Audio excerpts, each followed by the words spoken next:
Friend, कैसे हैं आप। मैं विकास पाल एजुकेशन टू प्रयागराज प्लेटफॉर्म पर आपका स्वागत करता हूं। फ्रेंड्स, हमारे चैनल एजुकेशन टू प्रयागराज को लाइक, शेयर एंड सब्सक्राइब जरूर करें। फ्रेंड्स, आज हम हिंदी विषय में वर्णमाला पर चर्चा करेंगे। फ्रेंड्स, आइए शुरू करते हैं। भाषा की सबसे छोटी इकाई ध्वनि या वर्ड होती है। यह हम कह सकते हैं भाषा की सबसे छोटी, न्यूनतम या सूक्ष्मतम या लघुत्तम इकाई ध्वनि या वर्ड कहलाती है। वर्डों का अपना अर्थ नहीं होता, इसलिए इन्हें स्वनिम कहा जाता है। फ्रेंड्स, क्या कहा जाता है? स्वनिम कहा जाता है। ये हम देखते हैं फ्रेंड्स हम देखते हैं वर्ड के भेद दो प्रकार के होते हैं, स्वर और व्यंजन। फ्रेंड्स, इस पे हम आगे चर्चा करेंगे। आगे देखते हैं अब हम वर्णमाला। वर्डों के क्रमबद्ध एवं व्यवस्थित समूह को वर्णमाला कहते हैं। क्रमबद्ध और व्यवस्थित समूह को वर्णमाला कहते हैं। हिंदी वर्णमाला में वर्डों की संख्या कितनी है?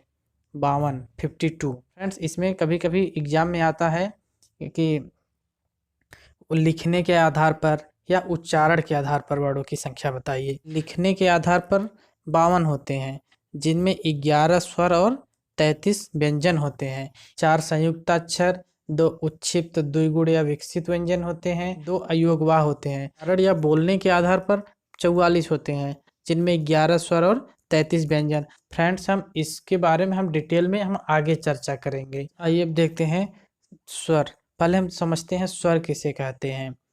ऐसे वर्ड जिनका उच्चारण स्वतंत्र रूप से किया जा सकता है, अर्थात जिन वर्डों के उच्चारण के लिए किसी अन्य वर्ड की आवश्यकता नहीं पड़ती, उन्हें स्वर कहा जाता है।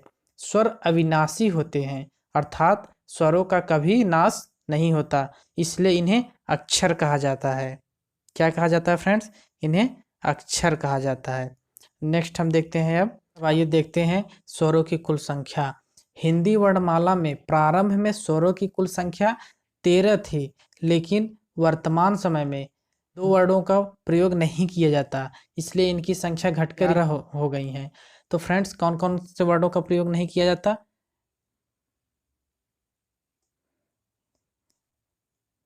फ्रेंड्स, ये 2 वर्डों का वर्तमान समय में प्रयोग नहीं किया जाता, इसलिए इनकी संख्या अब वर्तमान समय में इनकी संख्या 11 है।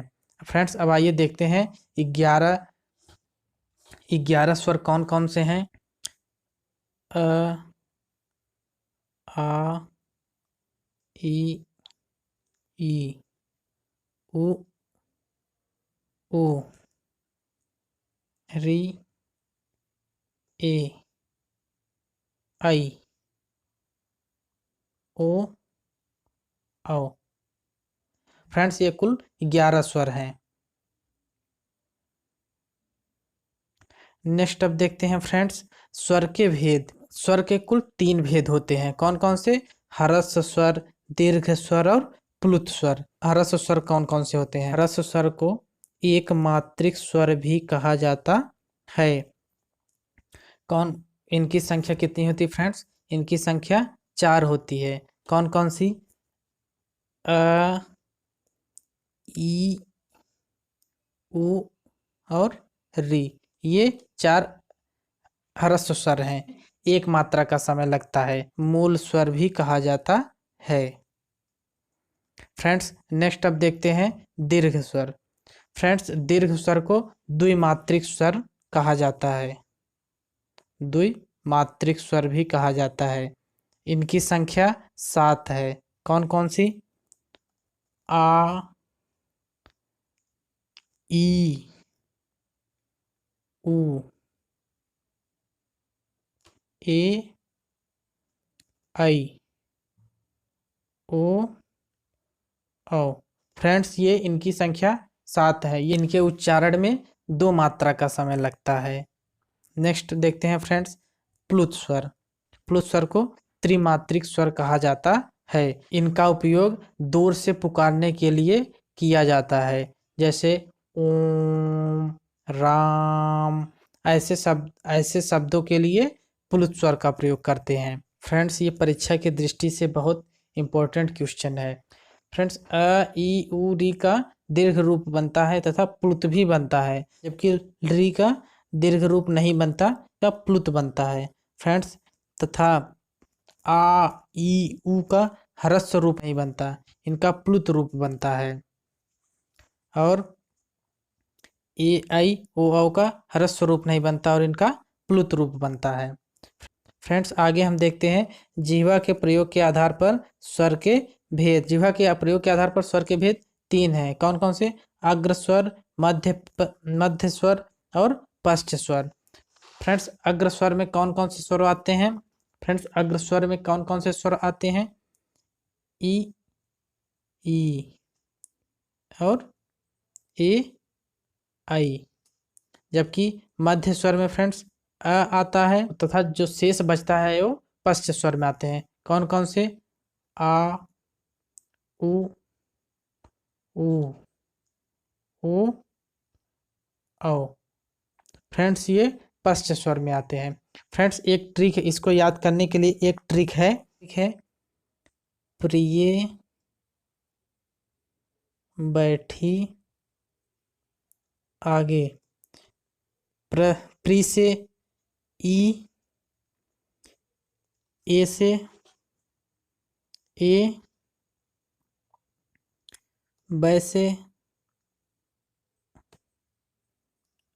ऐ और ठी से बड़ी ई अग्र स्वर में आते हैं। अर्थात प्रिय बैठी आगे अर्थात ई, ए, ऐ और बड़ी ई ये अग्र स्वर में आते हैं और मध्य स्वर में अ आता है और शेष जो बचता है वो पश्च स्वर में आता है।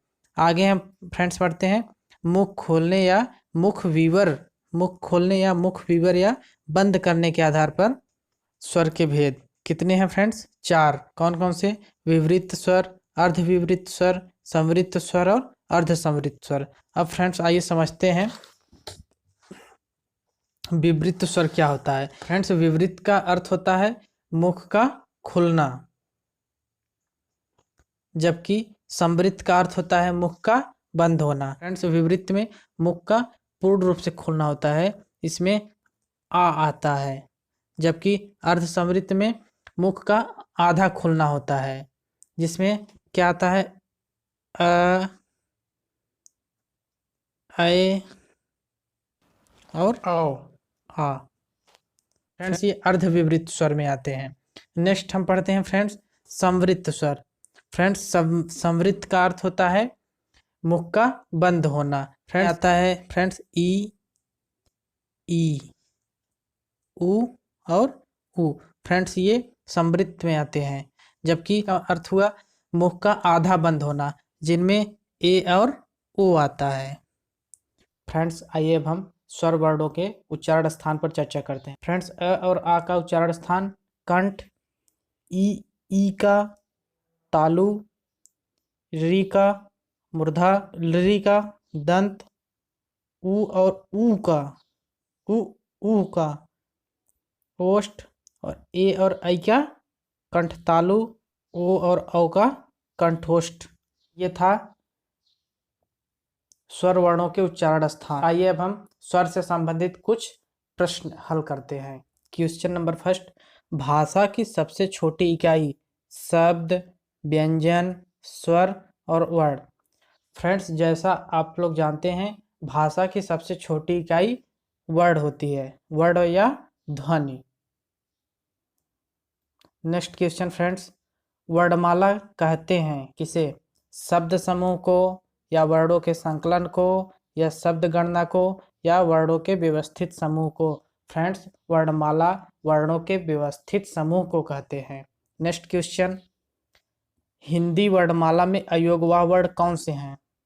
अ, आ, ई, उ, अ और अह। फ्रेंड्स अयोगवाह हिंदी वर्णमाला में अ और अह को अयोगवाह वर्ण कहते हैं। नेक्स्ट देखते हैं हिंदी में मूलतः वर्णों की संख्या कितनी है? 50, 51, 52, 53। फ्रेंड्स हिंदी में मूलतः वर्णों की संख्या 52 है, 52। नेक्स्ट क्वेश्चन देखते हैं, इन शब्दों के अंत में अ आता है उन्हें क्या कहते हैं? अनुस्वार, अयोगवाह, अंतस्थ, अकारांत। फ्रेंड्स, जिन शब्दों के अंत में आ आता है उन्हें अकारांत शब्द कहते हैं। नेक्स्ट, निम्नलिखित में से कौन सा पश्च स्वर है? आ, ई स्वर आ को कहते हैं, जबकि ई और ए को अग्र स्वर तथा अ को मध्य स्वर कहते हैं। फ्रेंड्स, आज के लिए बस इतना ही। फ्रेंड्स, हमारे चैनल एजुकेशन टू प्रयागराज को लाइक, सब्सक्राइब एंड शेयर जरूर करें। फ्रेंड्स, इसके आगे हम नेक्स्ट क्लास में चर्चा करेंगे। धन्यवाद।